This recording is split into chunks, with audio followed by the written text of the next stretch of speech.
Welcome. I'm Kinetic Symphony. I hunt down and report on weird and true mysterious stories, from glitches to the paranormal. Would you like even more content? Here's my Patreon. Now onto the stories. Case file number 1259, written by Endulos. The Cryptic Morning Flash. So, one time in the summer between 2000 and 2002, I don't remember the exact year, I was sitting in my room just playing Aliens vs Predator on my PC. It was about 5 AM, so the sun was just rising. It was a clear, cloudless morning, nothing in the sky. All of a sudden, I saw a bright white flash that illuminated my room for a second, then went away. I was so confused as to what happened, so I went downstairs and Dad, who was getting ready for work, was looking around, confused as well, and before I could even say anything, he asked me if I saw the white flash too, and I did.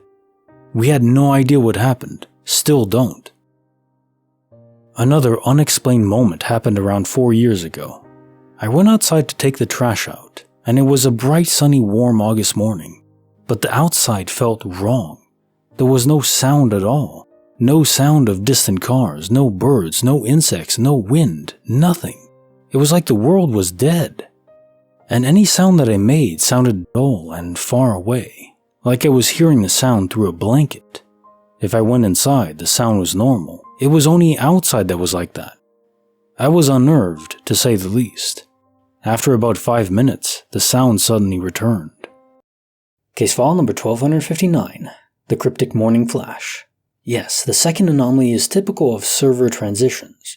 You occupy a dead temporary server in your transition towards a new permanent universe. Everything feels empty, muted, because nothing is actually there. There's no real reason to load any assets because I suspect you're not even supposed to be consciously aware of the process. It's a temporary spot to just dump you in, but it's not meant to be real in the same sense that we experience reality in here. The first anomaly is indeed stranger. It's the opposite of the darkness glitch where the whole of your vision goes black for a second. Like the sun shuts down. I suspect that's a processing error from the servers in the real world, but then what would a flash signify? I don't think it's quantum immortality, a transfer, because these flash events are hyper rare, whereas quantum immortality is ubiquitous. It's all the time, everywhere. Usually a flash represents a kind of overload.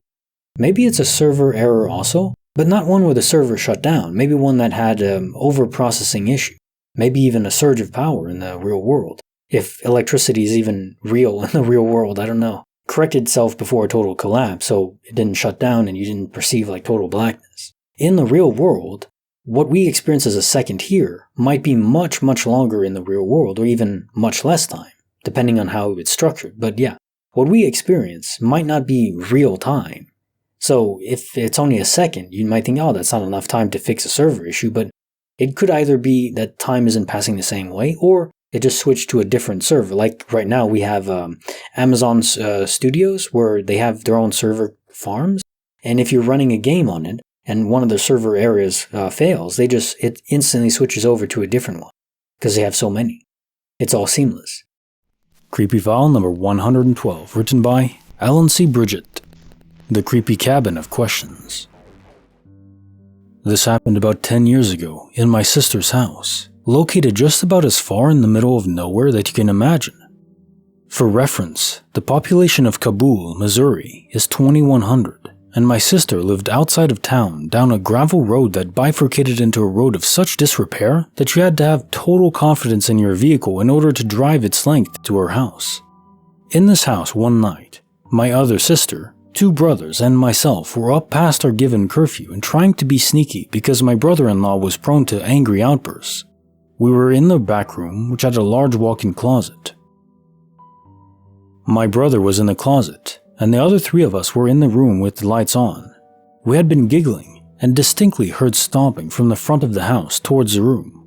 Quickly, we turned off the lights and the room was pitch black. We all naturally positioned ourselves in the darkness and remained still. The location I chose was directly behind the door so that when my brother-in-law opened it, it would not be me who he was yelling at, but everyone else. The stomping stopped in the adjacent room where the TV is. I hear some rustling and 2 people speaking to one another, a man and a woman. Not my sister nor my brother-in-law. I don't know what they said, but I remember the intonation was that they were looking for something. I could hear the question marks in their voices, but not make out the actual words. And there was no mistake that these voices were coming from the other side of the door that I had put my ear to.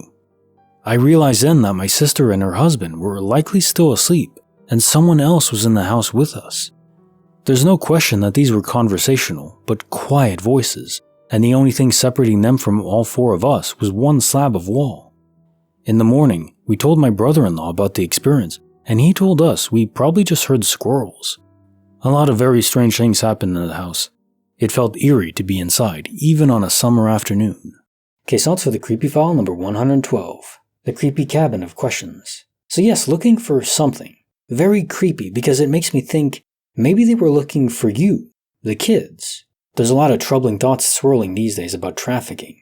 It's not something I like to think about or talk about. If demons do or don't exist in the supernatural sense, they absolutely exist in the human sense. Now, I don't know if that's what they were after. It doesn't sound like they stole anything, so they weren't just thieves. And it doesn't really sound like they were spirits or anything. It does seem like they were after something else specific, and they didn't find it. Bonus file written by Bednow.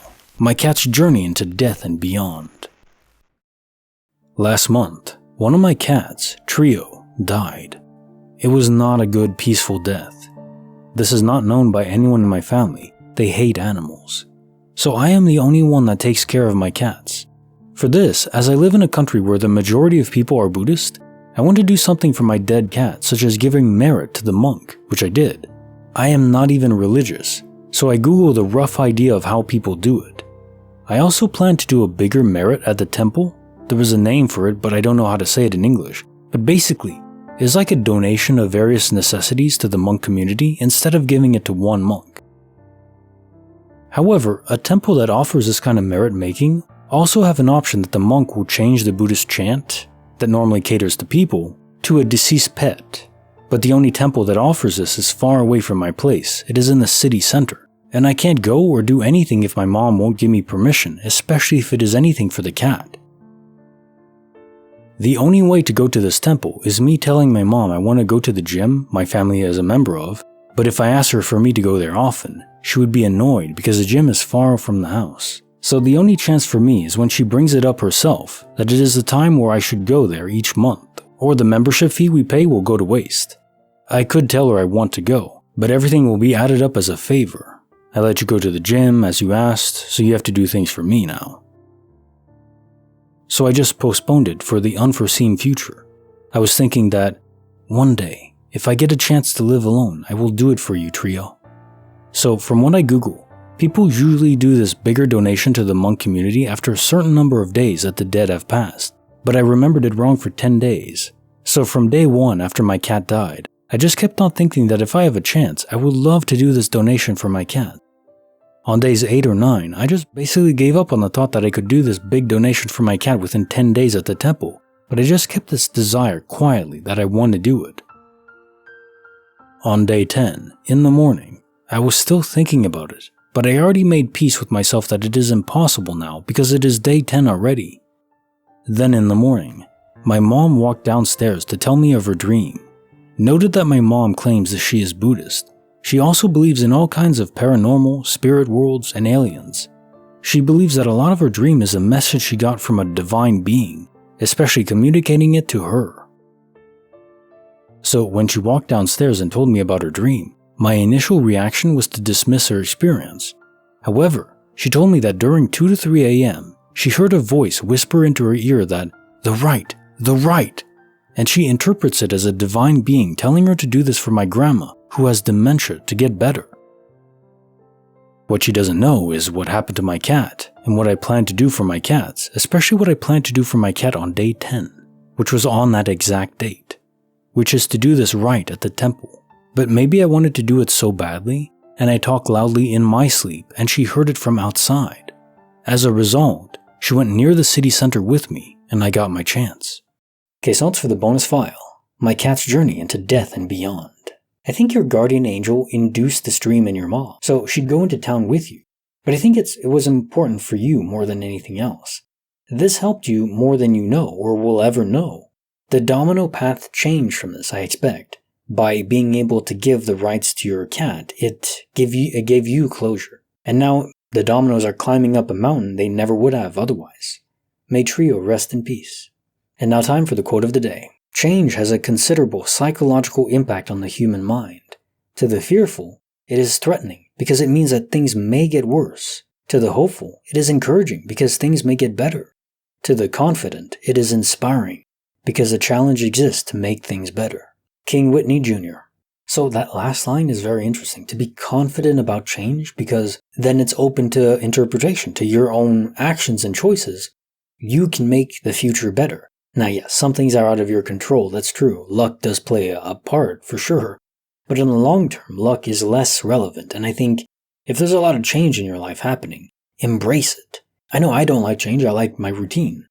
But if it's going to be thrust upon you, then embrace it and make the best of it. And be bold, courageous, have valor.